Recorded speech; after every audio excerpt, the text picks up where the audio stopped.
নমস্কাৰ, মই ৰঞ্জনা অন্য এটা ভিডিঅ'লৈ আপোনালোকক স্বাগতম জনাইছোঁ। মই আজি আলু আৰু চুজিৰ কচুৰি বনাম আৰু আলু আৰু চুজি কচুৰি কেনেধৰণে বনায় আপোনালোকে চাই থাকিব ভিডিঅ'টি। মই এয়া লৈছোঁ, চুজি একাপ লৈছোঁ, ডাঙৰ কাপেৰে একাপ চুজি লৈছোঁ, 3টা আলু বইল কৰি লৈছোঁ আৰু মছলাৰ ভিতৰত লৈছোঁ এয়া আদা অকণমান ৰুকি লৈছোঁ, অকণমান নিমখ লৈছোঁ, জলকীয়া লৈছোঁ আৰু চাট মছলা অকণমান লৈছোঁ। আৰু এইখিনিয়ে মই কেনেদৰে বনাওঁ, আলুৰ কচুৰি কেনেদৰে বনাওঁ তাৰ বাবে প্ৰথমে আলুকেইটা এখন ৰুকনিত ৰুকি ল'ম। চুজিৰ পৰা বনোৱা এই কচুৰিকেইটা খাবলৈ বহুতেই সোৱাদ লগা, আপোনালোকে বনাই খাই চাবচোন।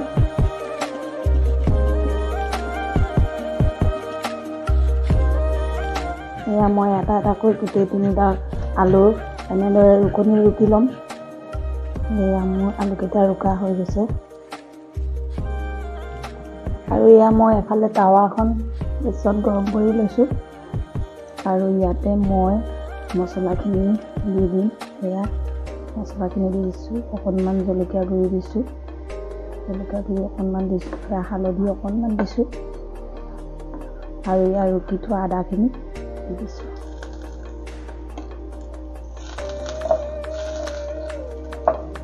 মছলাখিনি অকণমান কম জুইত অকণমান ভাজি ল'ম।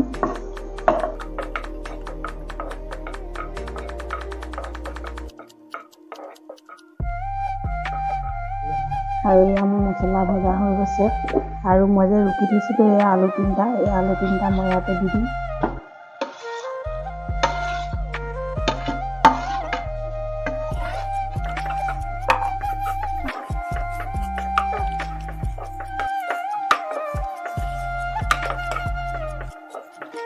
আৰু এয়া আলুখিনি মই এনেদৰে মছলাখিনি মিক্স কৰি ল'লোঁ আৰু এইখিনি মিক্স হোৱাৰ লগে লগে মই গেছৰ ফ্লেমটো অফ কৰি দিলোঁ আৰু এইখিনি এনেদৰে মই ঠাণ্ডা হ'বলৈ থৈ দিলোঁ।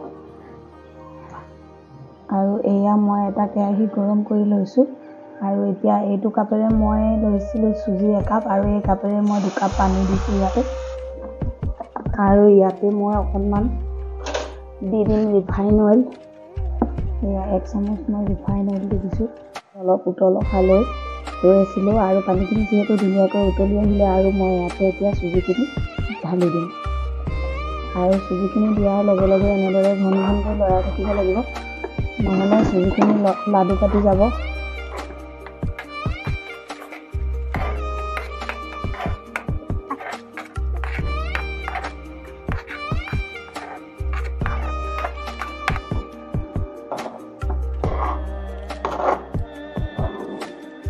আপুনি যেতিয়া নিজে নিজে কেৰাহীৰ পৰা এৰখাই আহিব আৰু তেতিয়াই চুজিখিনি ৰাখি দিব লাগিব আৰু এনেদৰে মই ভাজি লৈছোঁ। আৰু এয়া দেখিছেনে মোৰ চুজিখিনি কেৰাহীৰ পৰা এৰি আহিবলৈ লৈছে আৰু এয়া মোৰ চুজিখিনি কেৰাহীৰ পৰা এনেদৰে এৰি আহিছে আৰু মই ইমানতে গেছটো অফ কৰি দিছোঁ আৰু মই এইখিনি এখন ডিছত উলিয়াই ল'ম। এইখিনি যিহেতু ঠাণ্ডা হ'ব লাগিব আৰু মই এইখিনি এখন ডিছত উলিয়াই দিছোঁ।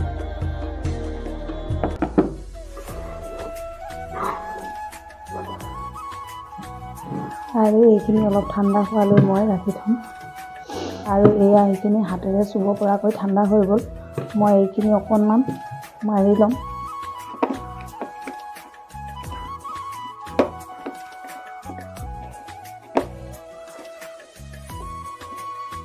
আৰু এনেদৰে বনাব লাগিব।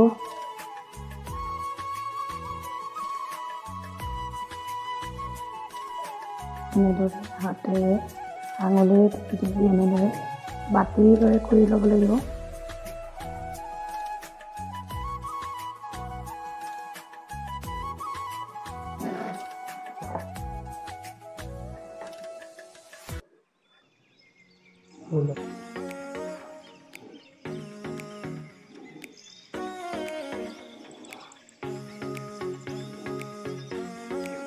এনেদৰে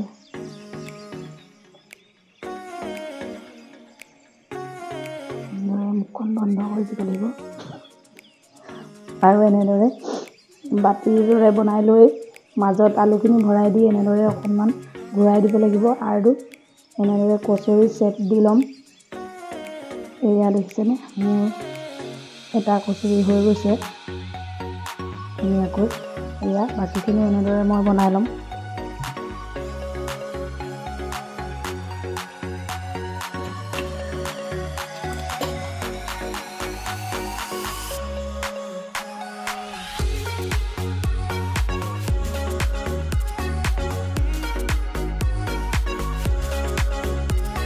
এনেদৰে ঘূৰাই দিব যাতে আলুখিনি ওলাই নাযায়। আৰু এনেদৰে আলু চুজি যিটো কচুৰি খাই বহুতেই ভাল লাগে, এনেদৰে বনাব আপোনালোকে। মই এয়া মোৰ বনোৱা হৈ গৈছে কচুৰি, এনেদৰে চেকি ল'ম। আৰু এইফালে এখন কেৰাহী মই গৰম কৰি লৈছোঁ আৰু কেৰাহীটো গৰম হোৱাৰ লগে লগে মই এয়া ৰিফাইন তেল দি দিছোঁ।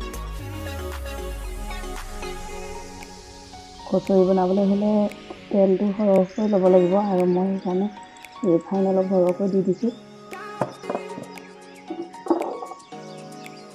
এয়া তেলখিনি গৰম হৈ গ'ল আৰু মই ইয়াতে 4টা কচুৰি দি দিছোঁ। এই 4টা কচুৰি প্ৰায় 3 মিনিটমান সময় এটালুটি ধুনীয়াকৈ ভাজি ল'ব লাগিব।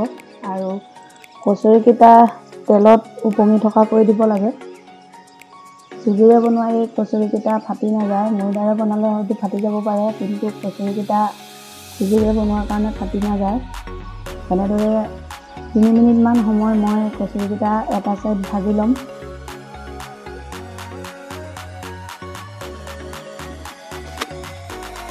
এয়া এটা ছাইড 3 মিনিটমান সময় হৈছে, মই এতিয়া আনটো ছাইড লুটিয়াই দিম। আৰু এয়া মোৰ কচুৰিকেইটা ভজা হৈ গৈছে। এয়া দেখিছেনে ধুনীয়াকৈ মচমচীয়াকৈ হৈ গ'ল। আৰু কচুৰিকেইটা যেতিয়া ঠাণ্ডা হ'ব তেতিয়াহে কালাৰটো ধুনীয়াকৈ উঠি যাব।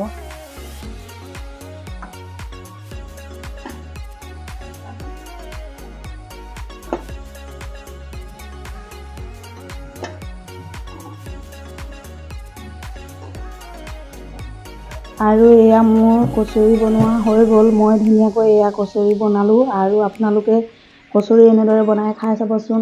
এয়া দেখিছেনে ধুনীয়াকৈ হৈ গ'ল আৰু মই এটা ভাঙি দেখাই দিছোঁ। এয়া চাওক ধুনীয়াকৈ কেনেকুৱা ধুনীয়া হৈছে। আৰু আমাৰ চেনেলটো যদি ছাবস্ক্ৰাইব কৰা নাই আপোনালোকে ছাবস্ক্ৰাইব কৰি দিব আৰু কাষত থকা বেল বুটামটো টিপি দিব। নটিফিকেশ্যনবিলাক আগতীয়াকৈ আপোনালোকে পাব। আৰু ভিডিঅ'টি কেনে লাগিলে আপোনালোকে জনাব। আজিলৈ ভিডিঅ' ইমানতে সামৰিছোঁ।